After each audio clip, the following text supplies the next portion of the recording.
Hello everyone and welcome back to the competitive classes. This is Deepak Anand and also welcome back to our 15-minute revision series जिसका हमारा आज ये second lecture है। आप सब अच्छे से जानते हो कि द कम्पिटिटिव क्लासेस ने एक 15 मिनट रिवीजन सीरीज स्टार्ट किया जिसमें हम 15 मिनट में जेके एसएसबी के जितने भी टॉपिक्स हैं वो 15 मिनट में कंप्लीट रिवीजन करेंगे। तो आज का जो हमारा टॉपिक है अकाउंटेंसी का सेकेंड टॉपिक मैं लेके आया हूँ। टॉपिक जो है आपका टैक्सेशन इन इंडिया का सेकेंड पार्ट है। लास्ट लेक्चर में हमने डायरेक्ट टैक्स किया था और आज हम पढ़ने वाले हैं इनडायरेक्ट टैक्स जिसमें स्पेसिफिकली हम लोग जीएसटी के बारे में पढ़ने वाले हैं। तो सबसे पहले अगर मैं आपको बताऊं, आपको मैंने डायरेक्ट टैक्स की डेफिनेशन अच्छे से बताई थी कि वो टैक्स जिसने पे करना होता है वो डायरेक्टली गवर्नमेंट को पे करता है, ठीक है, उसको हम लोग बोलते हैं डायरेक्ट टैक्स। अगर आपने वो लेक्चर नहीं देखा तो पिछला लेक्चर जो है हमारा जरूर देखिए, ठीक है। तो आज हम मूव करेंगे सेकेंड टॉपिक पे, दैट इज इनडायरेक्ट टैक्स। तो इनडायरेक्ट टैक्स क्या है? Burden of tax is shifted to others. मैंने आपको एग्जांपल देके बहुत अच्छे से बताया था कि ये एग्जांपल दी थी मैंने आपको कि राम ने अगर इनकम अर्न की है और वो डायरेक्टली गवर्नमेंट को पे कर रहा है, तो ये क्या है? ये एक डायरेक्ट टैक्स है। लेकिन अगर राम कोई बाजार से चीज खरीद रहा है, वो पैसे देगा शॉपकीपर को। अब गवर्नमेंट को टैक्स कौन देने वाला है? शॉपकीपर देने वाला है। गवर्नमेंट को टैक्स कौन देगा? शॉपकीपर देगा। बट वो टैक्स जो होगा वो राम के पैसों से निकलेगा। दैट मीन्स टैक्स दे तो राम रहा है लेकिन किसके थ्रू? शॉपकीपर के थ्रू। तो इसको हम लोग क्या बोलते हैं? इसको हम लोग बोलते हैं इनडायरेक्ट टैक्स। आई होप आपको दोनों में डिफरेंस समझ में आया होगा। तो burden of tax is shift to others. That means ये शॉपकीपर ने बर्डन ऑफ टैक्स जो है वो किसको शिफ्ट कर दिया? राम को शिफ्ट कर दिया। दैट मीन्स अदर्स को ये बर्डन जो है वो शिफ्ट कर दिया गया। आगे मूव करते हैं। जो मेजर एट प्रेजेंट हमारे पास हमारी इकोनॉमी में एक ही ऐसा टैक्स है जो कि इनडायरेक्ट फॉर्म में है। हालांकि थोड़े से और भी हैं बट वो बिल्कुल एक दो कमोडिटीज के ऊपर हैं। अभी जो मेजर टैक्स जो हमारे पास है that is GST, that means goods and service tax, ठीक है, जीएसटी। अब देखो जीएसटी से पहले हमारी इकोनॉमी में बहुत सारे टैक्स हुआ करते थे। सेल्स टैक्स हुआ करता था, वैट हुआ करता था, आपका एक्साइज ड्यूटी हुआ करती थी, अलग अलग तरह के टैक्सेस हुआ करते थे। लेकिन इन सभी टैक्सेस को एबॉलिश करके एक सिंपल टैक्स लाया गया जिसको क्या बोला गया? जीएसटी। अब जीएसटी की हमको जरूरत क्यों पड़ी? यहां से आपके पॉइंट्स जो है वो अच्छे से क्लियर हो जाएंगे, ठीक है जी। चलिए, तो why GST? Because of cascading effect. अब कास्केडिंग इफेक्ट क्या होता है? कास्केडिंग इफेक्ट होता है जब आपको टैक्स के ऊपर टैक्स पड़ रहा हो। मान लो ये होलसेलर, ये मैन्युफैक्चरर है। ये कौन है? ये मैन्युफैक्चरर है, ठीक है। मैन्युफैक्चरर ने 100 रुपए की चीज बनाई और अपना प्रॉफिट ऐड करके उसका प्रॉफिट मान लिया 10 रुपए, तो 110 रुपए की चीज जानी चाहिए थी आगे, लेकिन इसके ऊपर क्या लग गया? टैक्स लग गया 10 रुपए। तो अब जो हमारा होलसेलर है उसको चीज कितने की पड़ी? 120 रुपए की।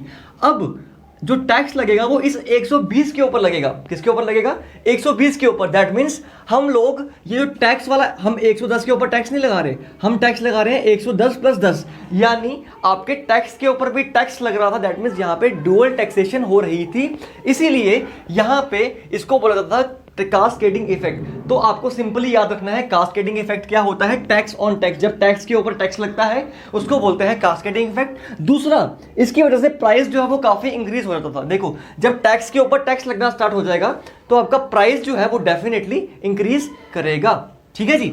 आगे बात करते हैं। दूसरा क्या था? Uniform system of tax was not present in India. India में एक यूनिफॉर्म सिस्टम ऑफ टैक्स नहीं था। दैट मीन्स इंडिया में अलग अलग तरह के टैक्स थे। एक स्टेट से घूमो दूसरी स्टेट में जाओ अलग टैक्स होता था। यहाँ पे वैट का रेट 7.5% है। यहाँ से पंजाब में चले जाओ तो पंजाब में अलग रेट चलता था। उससे आगे दिल्ली में चले जाओ, दिल्ली में अलग रेट चलता था। तो इस सिस्टम को खत्म करने के लिए हमने जीएसटी लाया। तो क्या है यहाँ पे? Different rate in every states. हर स्टेट में अलग अलग तरह का रेट हुआ करता था। VAT was different in all the states. हर स्टेट्स में जो वैट था वो अलग अलग फॉर्म में अलग अलग रेट्स के अकॉर्डिंग इंट्रोड्यूस किया जाता था। और डिफरेंट रेट ऑफ सेस। अब देखो, टैक्स के अलावा एक और टैक्स लगता है, उसको हम सेस बोलते हैं। स्वच्छ भारत सब सेस लगता है।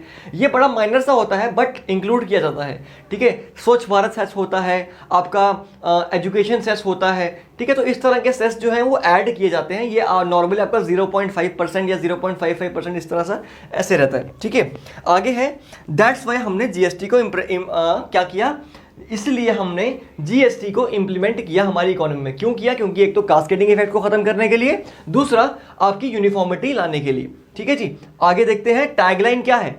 जीएसटी की टैगलाइन क्या है? इंपॉर्टेंट क्वेश्चन हो सकता है। जीएसटी की टैगलाइन क्या है? One nation one tax. ठीक है, जीएसटी की टैगलाइन क्या है? One nation one tax. GST से पहले वैट हुआ करता था जो कि स्टेट टैक्स होता था, और अभी जो है जीएसटी रहता है। आगे मूव करते हैं जीएसटी में।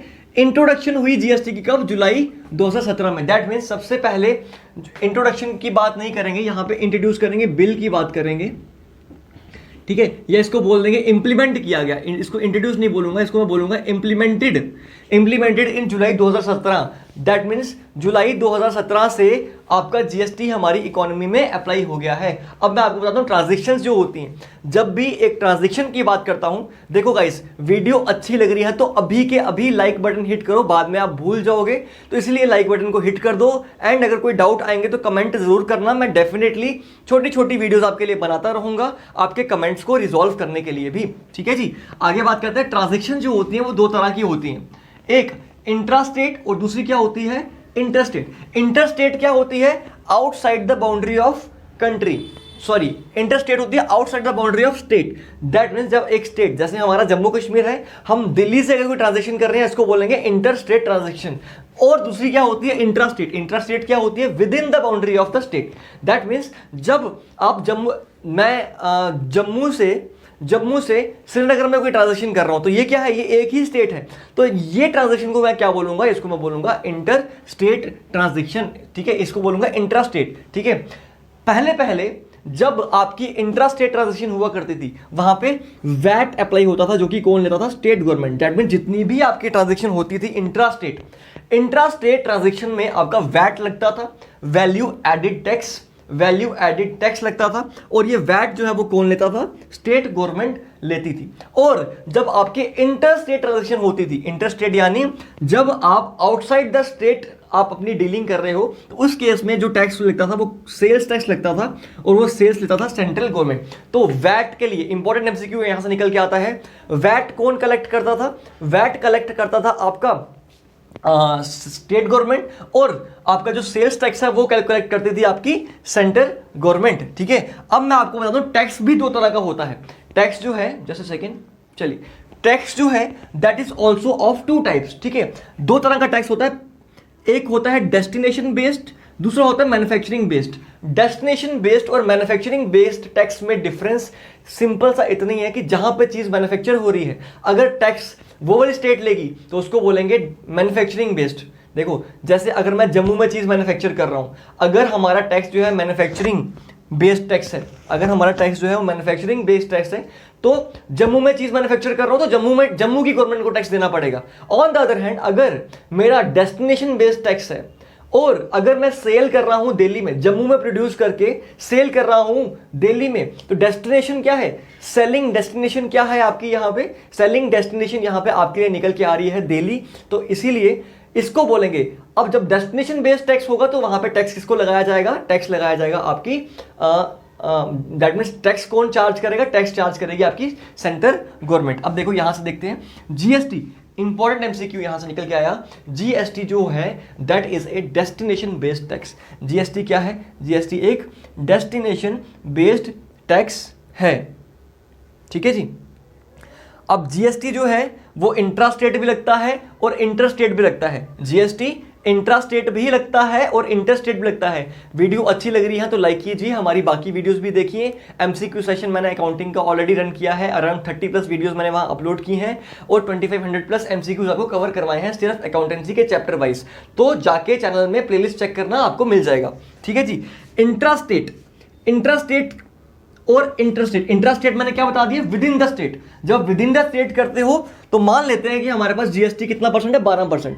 मान लेते हैं 12% जीएसटी है, और अगर टैक्स जो है वो इंट्रास्टेट है, इंट्रास्टेट यानी विद इन द स्टेट, जिस सेल जहां पे चीज मैन्युफैक्चर हो रही है वहीं पे सेल हो रही है, तो वहां पे आपके दो तरह के टैक्स लग जाएंगे, एक CGST और एक SGST। आप लोग कभी डोमिनोज वगैरह या कभी भी कुछ भी खाने पीने के लिए जा रहे हो तो आपको जो मूवी देखने जा रहे हो तो आपको बिल मिलता होगा जहां पे लिखा होता है एंटरटेनमेंट टैक्स आपका आई थिंक अभी 12% हो गया था, तो 6% आपका यहाँ पे, 6% आपका यहाँ पे, दैट मीन्स आधा आधा हिस्सा जो है, दैट मीन्स अगर आपका इंट्रा स्टेट टैक्स है तो उसमें से आधा हिस्सा कौन लेके जाएगा?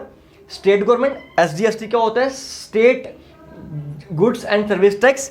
और CGST क्या होता है? Centre goods and service tax. तो अगर, क्या आपका ये बोर्ड में विजिबल है?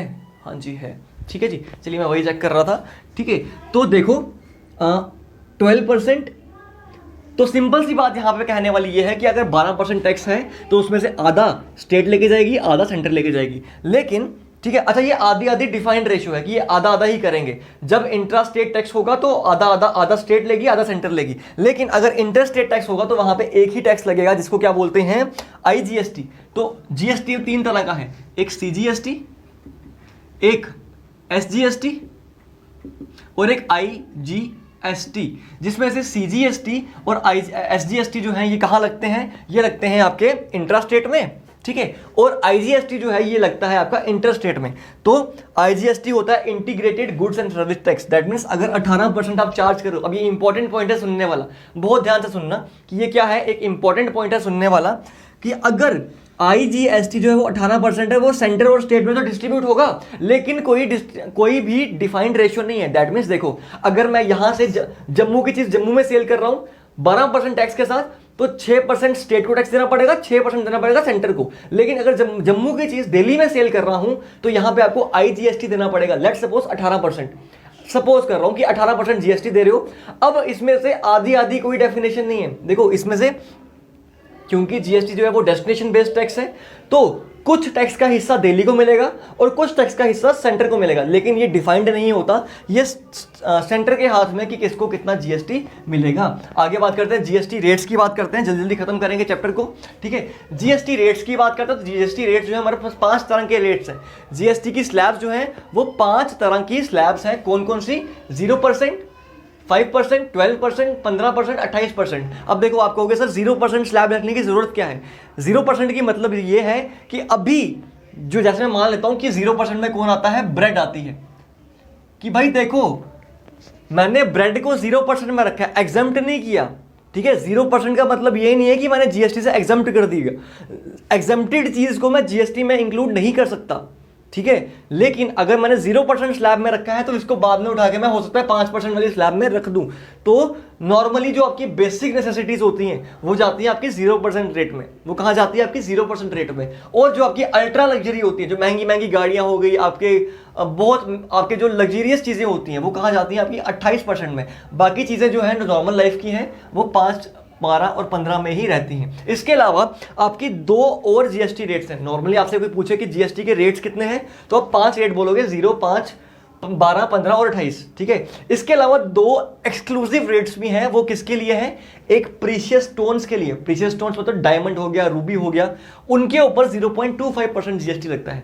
अगर आप डायमंड खरीद रहे हो तो उसमें आपको इनमें से कोई भी रेट नहीं लगता, उसके लिए स्पेशल रेट है कितना? 0.25%। और अगर आप मेटल्स खरीद रहे हो, प्रीशियस मेटल्स, मेटल में लोहे की बात नहीं कर रहा, प्रीशियस मेटल्स, आपका गोल्ड हो गया, प्लेटिनम हो गया, सिल्वर हो गया, उसमें एक और स्लैब रेट रहती है। वो कौन सी है? 3% वाली। तो उसमें आपको 3% GST पे करना पड़ता है, राइट। अच्छा, एक और चीज है, GST में कुछ एग्जम्पशंस रहती हैं। कुछ चीजें हैं जो GST में इंक्लूडेड नहीं है। वो कौन कौन सी है? 4 चीजें हैं जो GST में इंक्लूड नहीं की है।